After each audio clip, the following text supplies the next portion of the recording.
Years ago, I lived in a condo with my two dogs, Smokey and the Bandit, brother and sister from the same litter that I got as puppies. For reference, their mother was a Sheltie, Smokey's father was a German Shepherd, and Bandit's was a Husky. They were both a good size, with long, thick coats, which made them look a lot bigger than they actually were.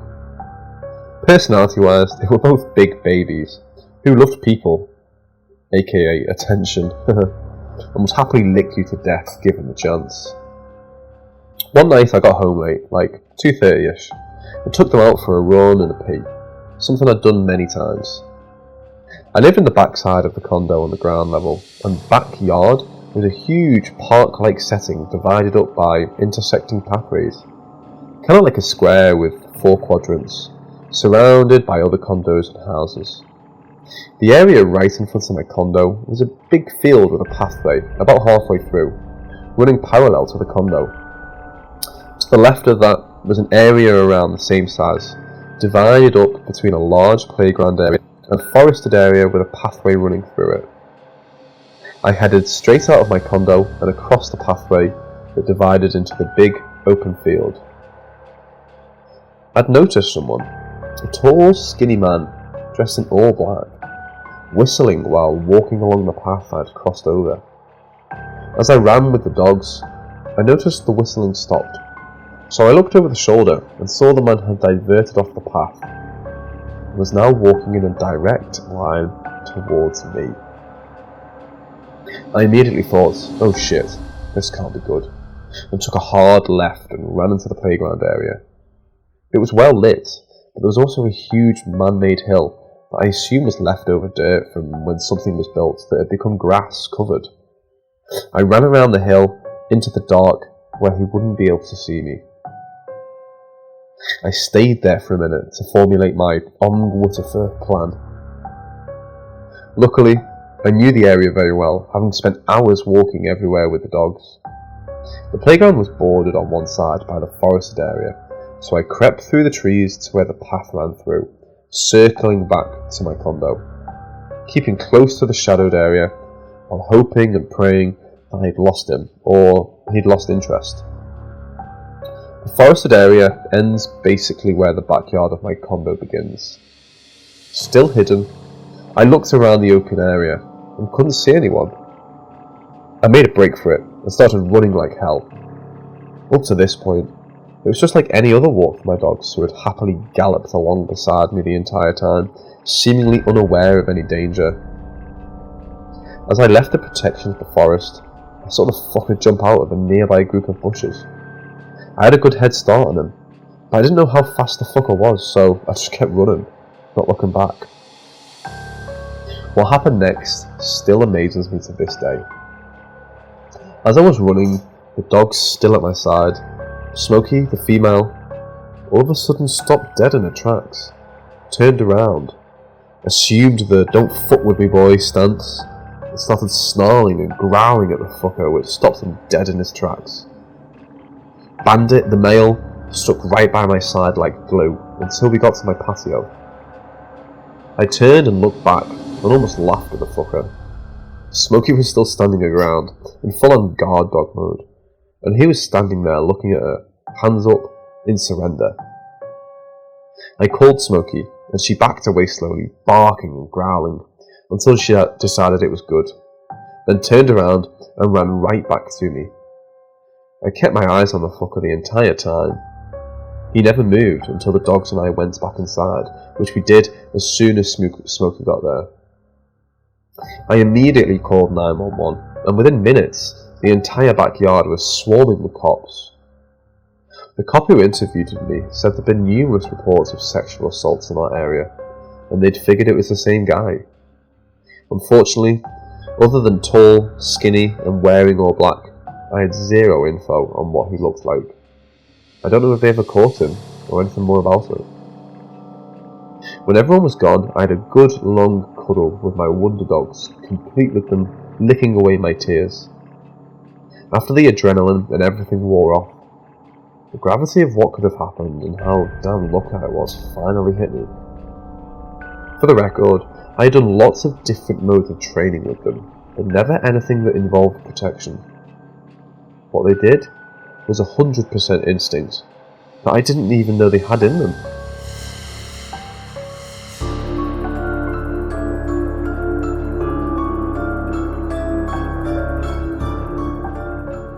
I remember when we first called the police last night to tell them we hadn't seen our daughter in a few hours. I sobbed over the phone next to my husband, Jack, and begged him to do something. She was only 6 years old, but missing for only a few hours meant something must have been wrong. It was a small town, we all knew each other and lived in peace for the most part. How could something be wrong? They sent a few officers out, and upon coming to our home, realising the situation in full, they began to worry too. Our property was large. We lived in a small town, Jack and me. We'd moved there when I got pregnant with Emmy. We wanted to start life anew, and life with a white picket fence in front of our home. So we moved to a small, middle of nowhere town and got a big house right in front of the woods. Maybe some people would be displeased by the thought of that simple lifestyle. I'll admit, I used to be. Or afraid of what lurks within the vast woods behind our home. But I never feared them. We would often take walks through the woods as a family. They were beautiful. Emmy was so drawn to adventuring in them, so she was very familiar with them. She could have run out there and find any number of things could have happened to her. We started with search parties through the woods, but nothing came up. We searched through every acre of land that we could, but nothing turned up. Not one thing, not a footprint, not an article of clothing. Thankfully, not a drip of blood. We couldn't find her out in the woods, where everyone thought she would be found. Next, we had to start to cope with the fact that she could have been taken. We were a close town. I knew all of my neighbours, and they all knew me. Everyone was kind. I always felt safe here. I was sure that nobody in this town could have taken my Emmy from me. So, if somebody had taken her, she must have been long gone. After weeks and weeks of searching to no avail, the case grew cold. The officers promised that they would keep looking, but there wasn't much hope in their voices. They tried to hide that from Jack and me, but I wasn't stupid, and neither was he. They'd given up hope. Unless something turned up, they couldn't keep on looking for her in a town that we knew she wasn't in. I remember vividly walking through town after that and seeing all of the missing posters slowly rot and decay on their telephone poles and bulletin boards and storefronts. Nothing bad ever happened in our quaint little town, so no matter how much time passed, nobody would forget about the tragedy our family had suffered. Flyers would fly off on the wind and I'd watch them go by, as townsfolk would come up to me and comfort me, give me words of encouragement. But after the first few weeks, having everyone there for you, you're still in shock. It wasn't until the initial phase passes and you're left alone with what you are facing that you truly face it. The shock wears off and you come to terms with your reality. That was 10 years ago. My husband still sits by the phone sometimes, but he knows there will never be a call. He loved our little Emmy so much. She was Daddy's little girl. She was beautiful and perfect in every way. Her baby blue eyes always stared into his so longingly. They just loved each other so much. I know that he lays by the phone some nights and waits to hear her voice again, knowing he never will. Jack and I only had each other now, just like before. I sat down there with him one night. It was her birthday. He couldn't sleep after we had celebrated with a cake for her, as we do every year, and watched some old home movies. She would have been 16 today, turning into a woman and caring about the boys at school and who would ask her to prom. I know he just wanted to see what she would have been, and it killed him not to know. We sat up by the phone, watching one of her favourite Disney movies that we all saw together right before she went missing. As the animation flew across the screen, and we were entranced thinking about her, a loud ring interrupted it. It could have been anyone, but Jack frantically grabbed the phone on the first ring and picked it up. I paused the movie and watched carefully, knowing that I would have to watch the hope drain from my love's eyes once again. It hurt me every time I saw it happen. Tears started to roll from his eyes, but as I went to comfort him, I noticed they were tears of joy. No, it was impossible. He hung the phone up after saying thank you and dropped it to the floor, trembling. "They found her," he said to me, tearfully. "I knew that they could." My body froze. Maybe it was shock that came over me, but I knew that she was dead. She'd been dead for 10 years. I accepted that, and Jack never did. I knew that she was dead. I froze, and tears came to my eyes as Jack ran up to the chair to grab his keys. He grabbed me and led me into his car, and we raced to the station. Upon entering it, we saw her with the same officer who had worked the case all those years ago. Jack ran up to the beautiful blonde girl, embracing her in her arms, and leaving me behind to stand there, paralysed. I was in disbelief, convinced what I was seeing could not be real. I wondered if she remembered me, if she remembered who I was. After witnessing the tearful hug, I saw her pull out of it. She turned to look at me, and the moment I saw those beautiful baby blue eyes, I knew it was my daughter. There was no doubt at all. Tears flowed down her face as she walked up to me, slowly. Did she remember? "Mom?" she said, her voice breaking and shaky. I stared at this beautiful girl in front of me, dumbfounded, for a moment before responding. I felt as if my voice could not escape from me. "Baby?" I choked out to her. Without responding, she collapsed in my arms, sobbing.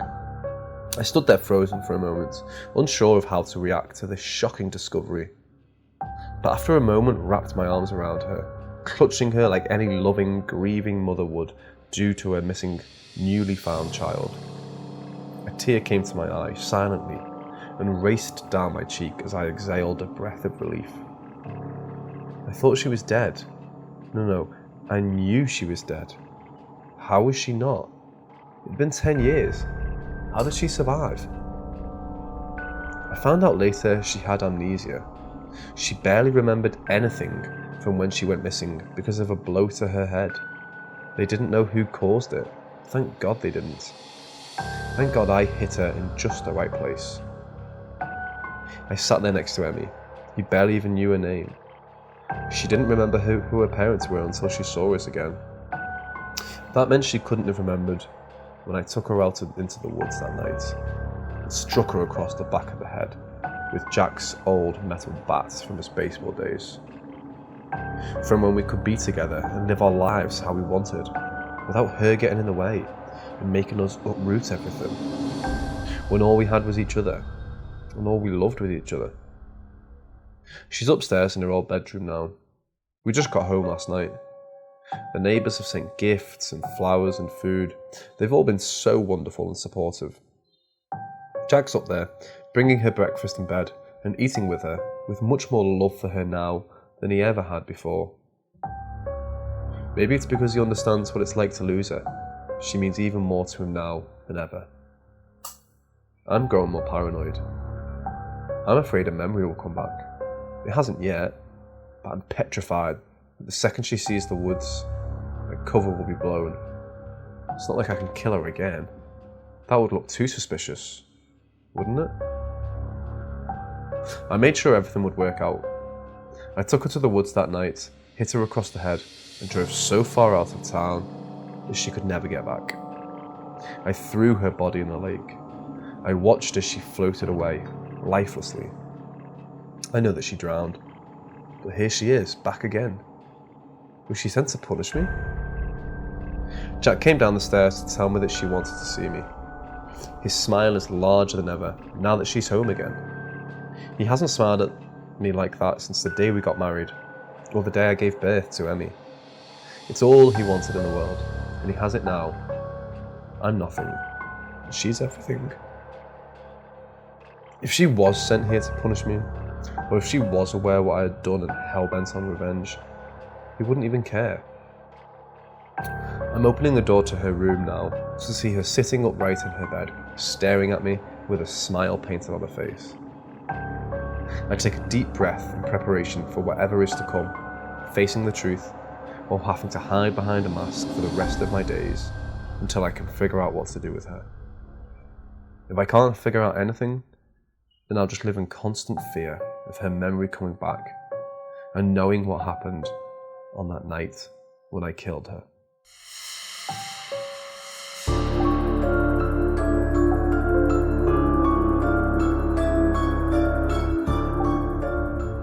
This happened during the early 2000s.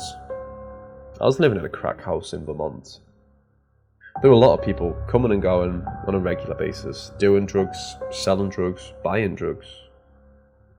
One of the people that visited was part of a biker gang called the Green Mountain Boys. We used to chill out with him and smoke weed.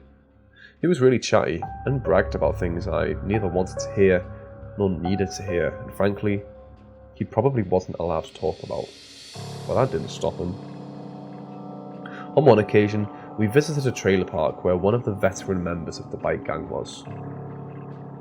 We sat down in his kitchen to smoke some weed, and my crackhead landlady told him about his younger gang member being a chatty Cathy. He listened quietly and looked at me and said, "Can you corroborate what she's telling me?" "Yeah, man, absolutely. Dude shows up at least once a week and tells us about what y'all are up to." The old man looked at me with squinted eyes and shook his finger, saying, "I'm gonna look into this. If you're right, that boy is going missing. You understand me? So be sure you're telling me the truth.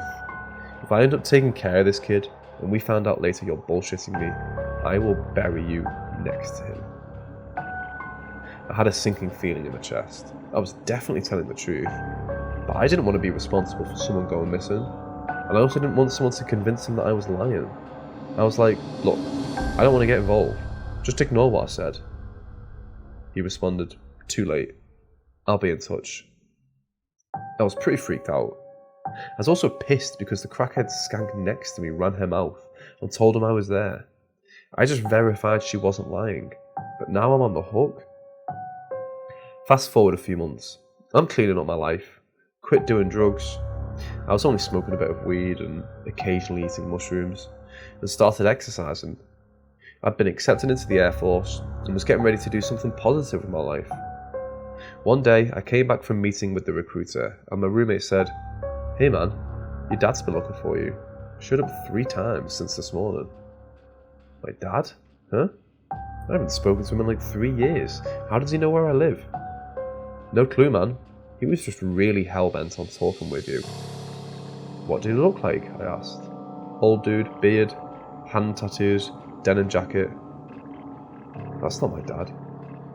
I was freaked. I knew who he was describing. The fact that the biker showed up was bad news. The fact that he showed up 3 times means he was determined to catch up to me. The fact that he pretended to be my father means he was luring me to the door. I never found out what he wanted. I never found out if anything happened to the young biker. I moved out that night and lived in my car until basic training date. Last time I was back in Vermont, the crackhead was still in the house, smoking crack and chumming it up with bikers. I think I dodged a bullet. It still creeps me out to think about it.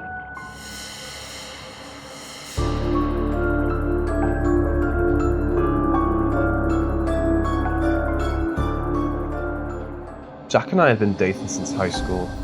I remember when he first asked me out, our junior year, and I was thrilled. I'd been crushing on him for as long as I could remember, and he was one of my best friends. Of course, I said yes, and the rest was history. We were high school sweethearts, him and I, and we made it through college even though we went to separate schools. We really loved each other, and everyone could see it. Once we both graduated, he got a job first, and we got a home together. Our lives were just beginning, and I was excited to see where life took us. No matter what happened, I was sure that we could get through it together. We lived in this house for a few months. When we took the tour, we both went to dinner after and told each other that this was the first house we felt we could make a home. We could raise a family here, I told him, and he agreed. When we moved in and started to put our possessions in it, we both realised we'd been spot on. This was our home. And as the months passed and we spent more time there, it only strengthened that feeling. It was March. There was still a chill in the air, but the flowers outside were beginning to bloom. Our anniversary was tomorrow. It would be 7 years of us being together. I hoped that maybe we would propose on our dinner date. Now that we had a home together, we were financially sound, at least enough, and we were really starting out. I didn't want to get myself too excited, but he did seem nervous this week. Maybe he would propose. I had news for him too. News that I had been holding on to for a while. I didn't want to tell him right away, just in case he did want to propose. I didn't want to pressure him, you know? I had only found out a week or two before, so it could wait. I knew it would make him happy, and I couldn't wait to see his beautiful smile he gets when he's excited. It was indescribable. He was at work that day, so I cleaned the house up. I organised everything and tried to make it as beautiful as I could.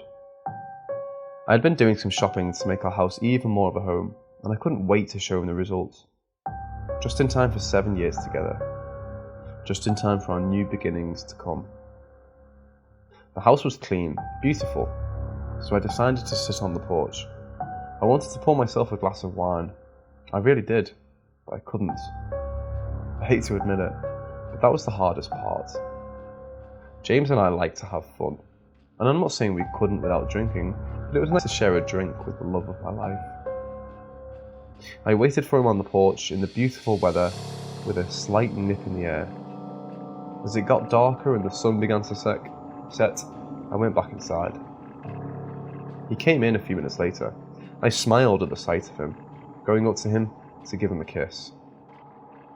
He kissed me back, and then, as he pulled away, held onto my shoulders, smiling at me. "I love you," he said, almost entranced by me. "I need you to know that." "Of course I know that," I said, smiling and giggling at his over-dramatised statements. "I love you too, dummy." We eventually went into the kitchen to eat dinner together. He wanted to talk about anything and everything. He wanted to have a night to remember, he said. So, I told him we would. We ate and laughed and had a great time before deciding to watch a movie together. We sat on the couch through the 2-hour movie, a horror movie, and he held me in his arms. When the movie ended, we sat there in the darkness with the only light coming from the candles I'd lit. They vaguely illuminated our home, but the light they did make was beautiful. He still held me in his arms. He didn't speak. I could tell that he wanted to speak, but he didn't. That made me curious as to why. I looked at him, and he looked back. I stared into his beautiful green eyes, the most beautiful eyes I had ever looked into. In them, I saw our lives together. I saw our past, the first day we met, and every day since then. I saw our future together. I smiled. This was a night that I would remember. He was right. Everything seemed beautiful and perfect, and I never wanted to leave the picturesque moment I was in. "Hey," James's low, gravelly voice said as he stared down at me. "I have something I have to do." "What's that?" I asked curiously. He stood up from the couch and let me out of his arms, breaking the beautiful moment I had wanted to spend the rest of my days in. He didn't leave though. He barely even moved. He stood in front of me. "I was going to do this tomorrow," he said, pulling out a little black box, "but this is right." Tears came to my eyes. I knew what was happening. I was right. He was going to propose. A smile, larger than any smile I had ever had before, carved itself into my face. My cheeks bloomed into budding roses.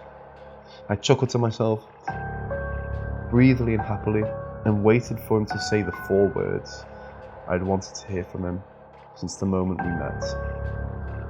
He got down on one knee and opened the box to reveal the most beautiful ring I had ever seen. It shone in the darkness, almost illuminating the whole room as it reflected the light of every lit candle. It must have cost him a fortune. I gasped at the sight of it. How could I ever be happier? I have loved you since the moment I met you, he said, and the words escaped off of his tongue effortlessly. And I'll never stop, no matter what, every day, every hour, every minute, for the rest of your life. Know that I love you. I love you too, I choked out, tearfully, and smiled at him. Will you marry me? He asked, saying the 4 words I'd been waiting for. Yes, I said. Of course I will. He slipped the ring over my finger, and from my seated position, I took him into my arms. He held me there for a moment. I never wanted to forget it. I never wanted to leave it. I have something to tell you too, I said, and he pulled himself out of my arms, nervously. What? He said. Is everything okay? Everything's perfect, I said to him, putting my hands on his shoulders. I'm pregnant. I finally let the words escape from me, and I saw James's face go blank. A tear slid down his cheek, and he took into my arms as quickly as he could. I fell to the floor with him as he kissed me. Everything was happy. Everything was perfect. The phone rang as we held on to each other, but we ignored it. We went to bed together that night, having one of the best nights of our lives. I fell asleep with him. He held me tightly in his arms as if he'd never wanted to let go, as if he was convinced I was not real, and if he let go, I'd simply disappear. I slept peacefully wrapped in his arms. A knock at the door woke me up. It must have been 3 in the morning, maybe 4. It was much too early for visitors. I was paranoid about answering it, but I didn't see much harm. I had to check and see who it was, even if I wasn't going to answer it, just to be sure. I let James sleep and walked down the stairs to open the door. I stared out of the peephole first, just in case, but to my surprise I saw a police officer standing outside. Had somebody been hurt? Missing? Was there somebody bad in our neighbourhood that I had to worry about? I quickly swung the door open and, in the moment realising that I was only wearing James's t-shirt, greeted the cop, embarrassed. He stared me up and down, and had a sad look on his face. I grew concerned. Is everything okay, officer? I asked him.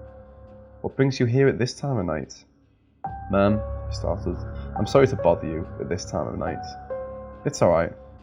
Is everything okay? I asked again, growing more and more concerned. Something just felt wrong. I'm so sorry. I have to tell you that your boyfriend passed away tonight. We found his car just off the side of the road. There was an accident and that can't be. I interrupted him in disbelief, my whole world crashing before me. That's impossible. I'm sorry for your loss, he said. If there's any way that we can identify the body, No! I cut him off again, tearfully. No. He was just here last night. I'm sorry, he said. You don't understand, you have the wrong house, I said. I don't. You were his emergency contact. He came home last night, I argued, knowing that what I experienced was real. I wasn't crazy. Then he must have left again, the officer replied, trying to calm me down to no avail. He can't be dead. My voice broke as I spoke. I was just with him. He is, the officer said, and I'm so sorry. I frantically thought through everything as the tears ran down my cheeks. He couldn't be dead. He was here. We spent the night together.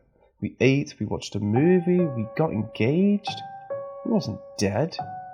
He couldn't be. As I looked outside my door, just behind the officer, I saw that James's car wasn't in the driveway. He hadn't come home last night, but he had. I knew the officer thought I was just in shock, but as I processed what he was saying in disbelief, I knew I could prove to it. I turned to him. If he's dead, I started as tears fell from my eyes. And who's in my bedroom? I asked myself, and the cop, upon overhearing this, let his face drop. I heard the footsteps slowly approaching behind me. I knew that he could see James too. A chill came down my spine as I heard the footsteps, and I watched the officer's face turn pale. The steps stopped in their tracks. Babe, James said, turning my body cold as ice. What's wrong? Who's at the door?